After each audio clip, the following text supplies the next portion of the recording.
안녕하세요. 오늘 저희가 청취자분과 함께 좀 깊게 파헤쳐 볼 주제가 있는데요. 이게 아마 연말만 되면 모두의 속을 시끄럽게 만드는 바로 그것, 성과평가입니다. 네, 오늘은 HR 전문가 김휘님의 글을 중심으로 이야기를 풀어볼 텐데요. 이게 매년 반복되는 성과평가에 대한 불만 있잖아요. 있죠? 아주 많죠. 그 원인을 아주 뜻밖의 장소에서 찾아보자고 제안하는 굉장히 흥미로운 내용입니다. 맞아요. 올해는 제발 공정하게, 뭐 이런 생각 다들 한 번쯤은 해보셨을 텐데요. 오늘 저희의 임무는 바로 그 공정한 평가란 과연 무엇인지, 그리고 그 해다 될 실마리가 어쩌면 우리 회사 안에 이미 있었다는 사실을 발견하는 겁니다. 바로 채용이라는 키워드 안에서요. 네, 맞습니다. 자, 그럼 한번 시작해 볼까요? 좋습니다. 사실 이 성과평가에 대한 불만은 크게 보면 두 가지 뿌리에서 자라나는 것 같아요. 두 가지요. 네. 하나는 아니 왜 목표가 항상 작년보다 더 높아야 하는가 하는 것이고 다른 하나는 그 목표를 재는 잣대가 과연 공정한가에 대한 의문이죠. 아, 그 두 가지가 정말 끈질기게 우리를 괴롭히는 문제죠. 특히 많은 회사에서 작년만큼 성과를 내는 건 그냥 뭐랄까 본전 취급을 받잖아요. 그렇죠. 유지가 아니라 정체로 평가받기 십상이거든요. 그러니까요. 그러니 직원들은 끊임없이 더 높은 곳을 향해 달려야만 겨우 제자리를 지킬 수 있는 꼭 러닝머신 위에 올라탄 그런 기분을 느끼게 되는 거죠. 바로 그 지점입니다. 이게 성장해야 한다는 회사의 논리하고 공정하게 평가받고 싶다는 개인의 욕구가 충돌하면서 생기는 좀 구조적인 문제인 셈이죠. 구조적인 문제요. 네. 회사는 작년 실적을 0으로 보고 거기서부터 얼마나 플러스가 됐는지를 보려 하고요. 반면에 직원은 작년 실적을 100으로 보고 거기서 내가 얼마나 더 노력했는지를 인정받고 싶어 하니까요. 이 간극이 큰 거죠. 와, 듣고 보니까 제가 예전에 받았던 평가가 딱 생각나네요. 목표는 한 95% 달성했는데 작년보다 실적이 조금 떨어졌다는 그 이유 하나로 낮은 등급을 받은 적이 있거든요. 아, 그러셨군요. 그때 느꼈던 박탈감이 오늘 이 글을 보니 조금 이해가 되는 것 같아요. 아니 나는 최선을 다했는데 왜 인정을 안 해주지? 이런 생각이 강하게 들었죠. 충분히 그러실 수 있습니다. 그리고 이제 그런 경험들이 쌓이면서 평가 자체에 대한 불신이 깊어지는 거고요. 이 글은 바로 이 풀리지 않는 매듭을 아주 의외의 방식으로 풀어보자고 제안합니다. 의외의 방식이요? 네. 우리가 생각하는 가장 공정하고 엄격한 평가 모델이 이미 회사 내부에 존재하고 있다면서요. 그게 바로 아까 잠깐 언급했던 채용. 구체적으로는 정규직 전환형 인턴을 평가하는 그 과정이라는 거죠. 맞습니다. 솔직히 처음엔 좀 의아했어요. 아니 재직자 평가 문제를 이야기하는데 왜 갑자기 인턴 이야기가 나오나 싶었거든요. 그렇죠. 하지만 그 과정을 한번 이렇게 복기해 보면 아 하고 무릎을 탁 치게 됩니다. 아 그런가요? 한번 생각해 보세요. 기업이 사람 한 명을 채용할 때, 특히 인턴을 거쳐서 정규직으로 전환시킬 때 얼마나 많은 공을 들이는지요. 서류, 과제, 수많은 면접들. 아 맞아요. 온갖 객관적인 장치를 총동원해서 불공정 시비를 원천 차단하려고 엄청 애를 쓰죠. 네. 하긴 채용이 불공정했다는 소문이라도 나면 기업 이미지에 정말 치명적이잖아요. 인턴으로 근무하는 3개월에서 6개월. 이 기간이야말로 이 글이 말하는 가장 순도 높은 성과평가가 이루어지는 시간이라는 겁니다. 순도 높은 성과 평가? 네. 이들은 정규직 전환이라는 그 명확한 목표를 향해서 자신의 모든 것을 던져서 증명해내야 하는 사람들이죠. 아, 증명이라는 단어가 확 와닿네요. 일방적으로 평가받는 게 아니라 스스로의 가치를 적극적으로 증명해야 하는 입장이니까요. 바로 그겁니다. 업무 능력은 물론이고 태도, 협업 방식, 성장 가능성까지 모든 것이 그 증명의 대상이 되는 거고요. 그리고 회사는 그 증명의 과정을 최대한 객관적으로 관찰하고 기록하기 위해서 다양한 도구를 사용합니다. 주간 보고서, 멘토의 피드백, 동료들의 다면 평가, 그리고 최종 발표까지. 듣고 보니 사실상 기존 직원들이 받는 성과 평가랑 항목 자체는 비슷한데요. 네, 비슷하죠. 하지만 그 과정의 엄격함과 그 절실함의 밀도가 완전히 다른 차원이라는 거죠. 근데 저는 여기서 한 가지 의문이 좀 드는데요. 인턴 평가는 공정하지만 동시에 엄청난 스트레스랑 불안감을 동반하잖아요. 증명하지 못하면 끝이라는 압박감이 상당하죠. 맞습니다. 이 모델을 모든 재직자에게 적용하는 게 과연 건강한 조직 문화를 만드는 데 도움이 될까요? 오히려 모두를 번아웃으로 몰고 가는 건 아닐까요? 아주 날카로운 지적이십니다. 그리고 이 글의 저자도 인턴처럼 모두를 극한으로 몰아넣자 이렇게 주장하는 건 절대 아닙니다. 아, 그건 아니군요. 네. 우리가 주목해야 할 것은 그 압박감이 아니라 그 압박감 속에서도 공정성을 담보하는 프로세스 그 자체입니다. 아, 그러니까 스트레스가 아니라 시스템을 배우자는 거군요. 정확합니다. 인턴에게 주어지는 그 명확한 평가 기준, 그리고 과정에 대한 구체적인 피드백, 또 자신의 성과를 다각도로 보여줄 수 있는 증명의 기회, 바로 이 세 가지 요소를 재직자 평가에도 최소한의 기준으로 적용해야 한다는 겁니다. 와, 듣고 보니 이 글의 주장은 결국 공정한 평가 시스템을 외부 컨설팅에서 찾을 게 아니라 우리 회사 채용팀에 가서 배워오라는 거네요. 하하, 그렇죠. 어찌 보면 등잔 밑이 어둡다는 이야기인 것 같아요. 이미 우리는 그 노하우를 다 가지고 있는데 채용할 때만 쓰고 그냥 묵혀두고 있었다는 거고요.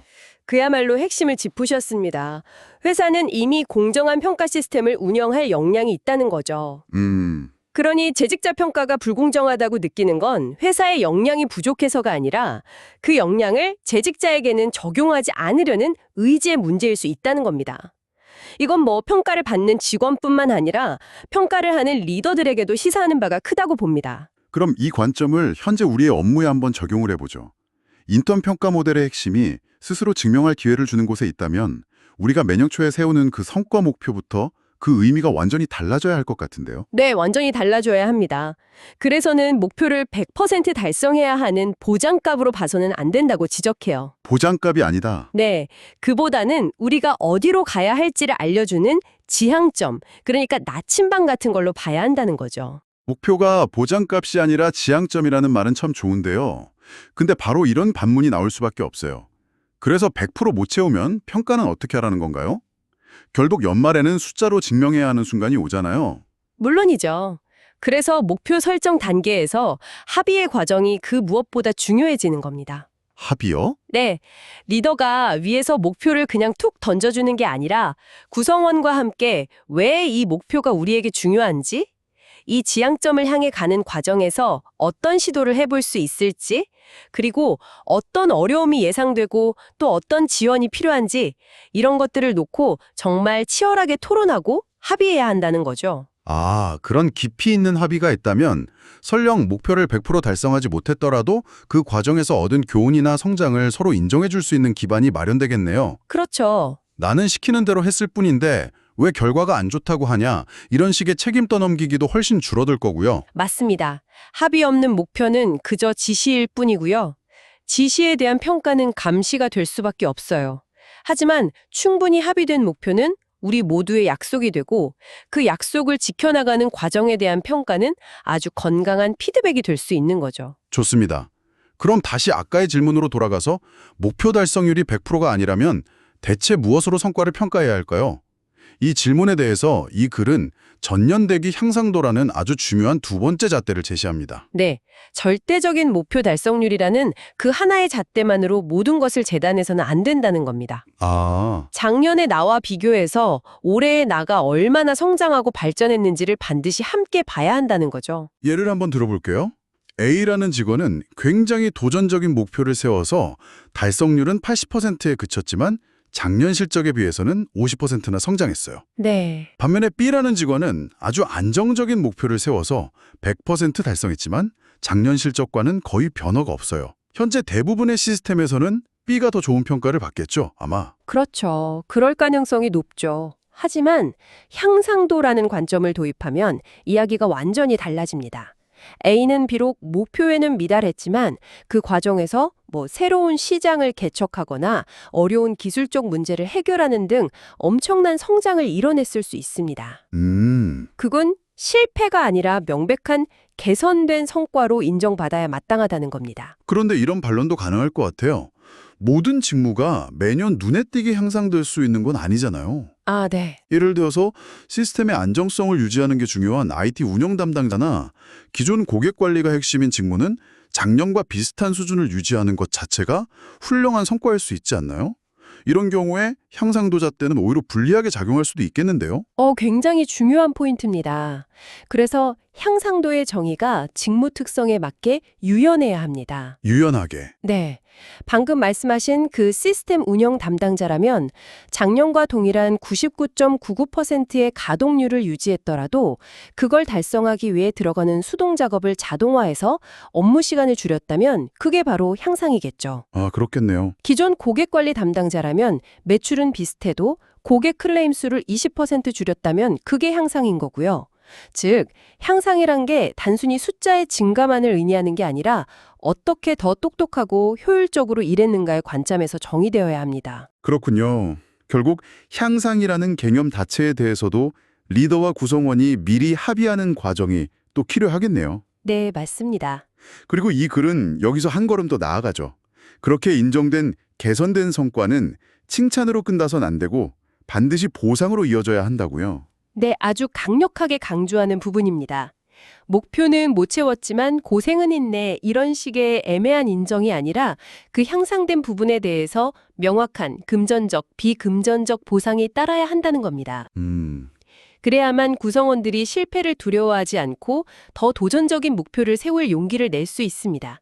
안정적인 B급 성과에 안주하는 대신 실패 가능성이 있더라도 S급 성과에 도전하는 문화는 바로 이런 보상의 논리 위에서만 만들어질 수 있다는 겁니다. 오늘 이야기를 쭉 정리해보면 결국 성과 평가에 대한 관점을 완전히 뒤집어야 한다는 결론에 이르게 되네요. 네, 그런 셈이죠. 성과 평가는 회사가 직원을 일방적으로 심판대에 세우는 그런 절차가 아니라 직원이 지난 1년간의 노력을 스스로 증명하고 회사는 그 과정을 공정하게 지원하는 어떤 파트너십의 관점으로 봐야 한다는 것? 맞습니다. 그리고 그 공정한 지원을 위한 최고의 교과서가 어디 멀리 있는 게 아니라 바로 우리 회사가 신입사원을 뽑을 때 사용하는 그 엄격하고 다층적인 채용 및 인턴 평가 프로세스 안에 숨어 있었다는 것. 이게 오늘 우리가 발견한 가장 흥미로운 지점이었습니다. 자, 그럼 오늘 나눈 이야기를 바탕으로 청취자분께서 스스로에게 한번 던져볼 만한 질문을 하나 드리면서 마무리하면 어떨까요? 좋습니다. 한번 상상해 보시죠. 만약 당신이 지금 정규직 전환을 앞둔 인턴에 입점이 되어서 지난 1년간 당신의 가치를 회사에 증명해야 하는 최종 발표를 준비한다고 말입니다. 당신은 어떤 데이터와 근거들을 제시하시겠습니까? 어떤 성공 경험과 또 실패를 통해 배운 교훈을 이야기하시겠어요?